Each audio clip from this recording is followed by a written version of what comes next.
महिला किस पुरुष से मुक्त होना चाहती है? वो जो बाप जो पाल रहा है, उसे गोद में उछाल रहा है, उससे? या वो भाई जो उसका प्रोटेक्शन करता है, उससे? या वो बेटा जो उसके तकलीफ उसके पांव दबाता है, उससे? या वो पति जिससे मन का नाता है, वो किस पुरुष से मुक्त होना चाहती है? देखिए, और कुछ लोगों ने कहा कि किसी पुरुष से मुक्त नहीं होना है, किसी सवाल दो तरह से हम लोग बात करते हैं हमेशा।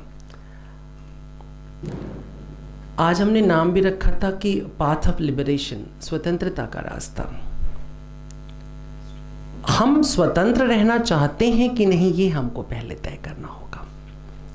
बड़ा क्वेश्चन, स्त्री हो या पुरुष हो या तथाकथित थर्ड जेंडर हो, तय उसको करना पड़ेगा कि उसे स्वतंत्र होना है कि नहीं होना है। और यदि स्वतंत्र होना है तो अभी तक ज्ञात इतिहास में जितने भी दार्शनिक आए हैं, उन सब ने एक स्वर में एक ही बात कही है कि स्वतंत्र होने के लिए तुम्हें ऑल अलोन होना पड़ेगा, एकला चलो। अगर तुम अकेले होने का साहस नहीं पैदा कर सकते हो तो स्वतंत्रता के बारे में भूल जाओ।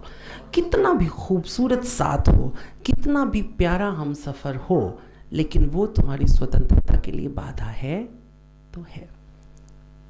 तो अगर हम आज स्त्री के ऊपर बात कर रहे हैं तो यहीं से मेरी बात होगी कि अगर स्त्री स्वतंत्र होने की बात करती है तो फिर उसे भूल जाना होगा कि उसके पिता ने कितनी कुर्बानियाँ की, उसके भाई ने उसका कितनी बार प्रोटेक्शन किया, उसके अपने प्रेमी या पति से कितना रोमांस या दिल की गहराइयों का नाता है, और उसे अपने बच्चे से कितनी उम्मीद है। ये चारों बातें उसे भूल जानी पड़ेगी।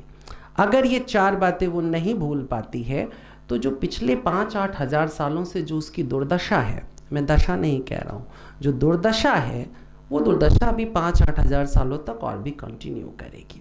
इस बात को समझना होगा। मैंने अभी 2-4 दिन पहले शिवरात्रि वाले दिन अपने भाषण में कहा था, अच्छी लगने वाली बातों से बचो। जो बातें अच्छी लगती हैं वो सच्ची प्रायः नहीं होती हैं, और सच्ची बातें प्रायः अच्छी नहीं लगती हैं। ये चुनाव तुमको करना पड़ेगा कि तुम्हें अच्छी बातों के साथ जाना है कि सच्ची बातों के साथ जाना है। जिंदगी सच्चाई के साथ चलती है। सच्चाई बड़ी कड़वी होती है, बड़ी तकलीफ देह होती है। वो चीन में एक कहावत है कि नरक का जो रास्ता है वो रेशम से बना हुआ है, और जो स्वर्ग की तरफ जाता है उसके बीच में आग जलती है, अंगारे पड़े रहते हैं। दरअसल ये बताता ये है कि सच्चाई की तरफ जब तुम जाओगे तो तुम्हें जलना पड़ेगा, पिसना पड़ेगा, नष्ट होना पड़ेगा। और बुराई की तरफ जब तुम जाओगे तो बुराई बड़ी अच्छाई के साथ अपनी तरफ तुम्हें बुलाती है, बड़े प्यार से तुम्हें कॉल करती है अपनी तरफ। 2-3 बातें बहुत महत्वपूर्ण रहीं। डॉक्टर अवस्थी ने बहुत इंपॉर्टेंट एक बात कही। उन्होंने एक बात रखने की कोशिश की, लेकिन कुछ हम सब पे मॉरल दबाव होता है और स्त्री पे कुछ ज़्यादा होता है। उन्होंने कैटवॉक पर उनके अंदर एक रिवोल्ट आया। उन्होंने कहा कि ये हम डिस्क्रिमिनेशन नहीं करेंगे कि वो लड़की कैटवॉक में चलेगी कि गजगामिनी हो करके चलेगी। ये उसका अपना चुनाव होना चाहिए, उसकी मर्जी होनी चाहिए। उसकी मर्जी यहाँ तक होनी चाहिए कि यदि उसकी रुचि, ये भले ही बहुत बुरा लगने वाला है, लेकिन यदि उसकी रुचि इसमें है कि वह 1000 पुरुषों के साथ सोए और अपना एक हरम तैयार करे, तो ये स्वतंत्रता भी उसके पास वैसी ही होनी चाहिए जैसे तुम्हारे तमाम बादशाहों को रही है, राजाओं को रही है, सम्राटों को रही है।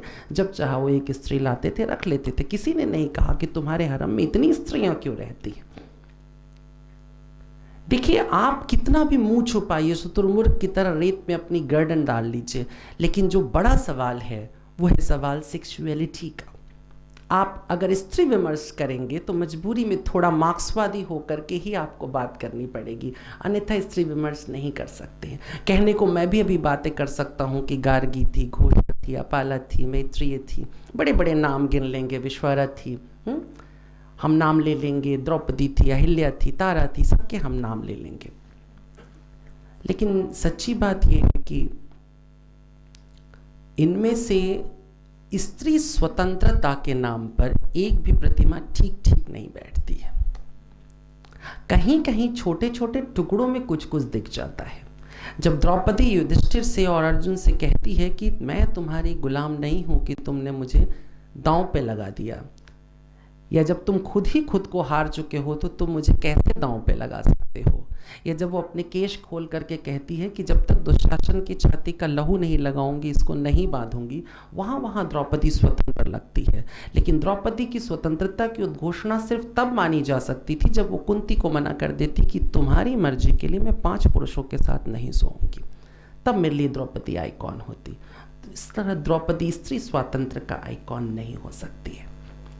सीता के साथ भी यही है। सीता वहां पर स्वतंत्रता दिखाती है जहां पर सीता राम से कहती है अब मैं भूमि में नहीं जाऊंगी, अब मैं अग्नि में दोबारा प्रवेश नहीं करूंगी, उससे बेहतर है मैं भूमि में चली जाती हूँ, बार बार मैं अपने सतीत्व की परीक्षा नहीं दे सकती हूँ। यहां पर उसका स्वतंत्र दिखाई देता है।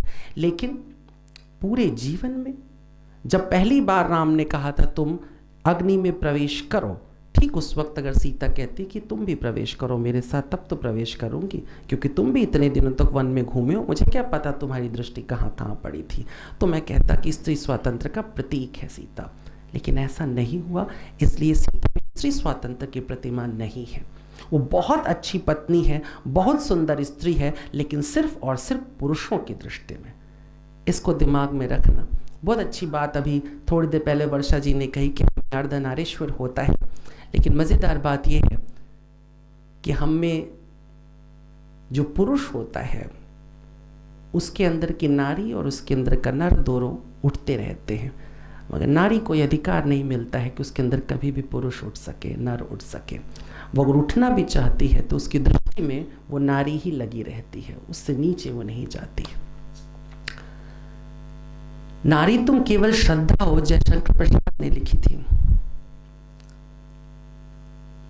मुझे इस लाइन से तकलीफ है, लेकिन जयशंकर प्रसाद से कोई तकलीफ नहीं है। इसलिए क्योंकि जयशंकर प्रसाद ने जहां पर बैठकर ये लाइन लिखी थी वहां लिखना बहुत क्रांति थी। जयशंकर प्रसाद इसे दालमंडी के बगल में बैठ करके लिख रहे थे, वहां पर लिख रहे थे जहां पर स्त्रियों का मतलब था अपमान, स्त्री का मतलब था गाली। औरत ने जन्म दिया मर्दों को, मर्दों ने उन्हें बाजार दिया। साहिर का जन्मदिन आज ही कल में है, उन्हीं की लिखी हुई है।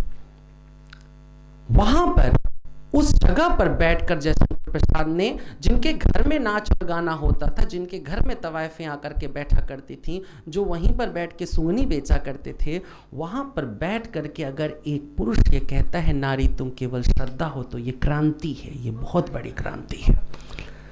वो सभी नारियों के लिए क्या कह रहे थे उसका अर्थ नहीं था, लेकिन उस नारी की बात वो कर रहे थे जिस नारी को उन्होंने रात को अपने पिता को मस्त करते हुए देखा था और सुबह अपने ही पिता के मुंह से उसके लिए गाली सुनते हुए देखा था। और उनको पता था कि ये बात वो नारी जानती है कि ये पिता सुबह उसको गाली दे रहा होगा, लेकिन रात को फिर वो आएगी मस्त करने के लिए, फिर आएगी प्रेम दिखाने के लिए, फिर आएगी खुश करने के लिए, फिर से वो नाचेगी इनके लिए। तो उस क्षण उस बालक के मन में आता है कि ऐसी नारी, और केवल नारी ही ये कर सकती थी, नर ऐसा नहीं कर सकता है, नर ऐसा नहीं कर सकता है। नारी की विशेषता ही उसकी कमजोरी है। याद रखना, जो हमारी स्ट्रेंथ है वही हमारी वीकनेस होगी, जो हमारा बल होता है वास्तव में वही हमारी कमजोरी होती है। यह हमारे जीवन का सबसे बड़ा सिद्धांत होता है। जिस चीज को हम कहेंगे ये मेरा स्ट्रेंथ है, बस वही हमारी वीकनेस होगी, और कोई दूसरी वीकनेस नहीं होती है। एक इंटेलेक्चुअल आदमी की सारी वीकनेस क्या है? उसका इंटेलेक्ट है। वो सिर्फ इंटेलेक्चुअल होने के नाते हत्या नहीं कर सकता है अपने हक के लिए। वो इंटेलेक्चुअल होने के नाते उस तरह से बर्बर नहीं हो सकता है जिस तरह से बर्बर एक मूर्ख व्यक्ति है। उसकी इंटेलेक्चुअलिटी ही उसकी कमजोरी है। और जब हम इसको उलट देंगे तो हमको ये समझ में आ जाएगा, जो हमारी वीकनेस है हमारा स्ट्रेंथ है, जो हमारी कमजोरी होती है वही हमारा बल होता है, वही हमारी शक्ति होती है। तो इस ऑक्सीमोरॉन, इस विरोधाभास के साथ मैं बता रहा हूं कि स्त्री की जो कमजोरी है वही उसका स्ट्रेंथ है। वहां पर स्त्री के अंदर समर्पण की एक जबरदस्त ताकत विकसित हो गई समय के साथ। ऐसा था नहीं, याद रखना, तुम्हारी कहानियों में ऐसा होगा कि और एडम की एक हड्डी से निकाल करके, एक पसली से निकाल करके ईव को बना दिया जाता है। तुम्हारी कहानियों में होगा ये, हकीकत में ऐसा कुछ नहीं है। कुछ बंदर आदमी बन गए, कुछ बंदरिया औरत बन गई, बस यही एक सच्चाई है। और बंदर बंदरियों के यहाँ जो लड़ाई होती है वो दूसरी तरह की लड़ाइयाँ होती हैं। अना की लड़ाई नहीं होती, सम्मान की लड़ाई नहीं होती है। स्त्री और पुरुष के बीच में जो बड़ी लड़ाई है वो संसाधनों की उतनी बड़ी नहीं है जितनी सम्मान की है आज की डेट में।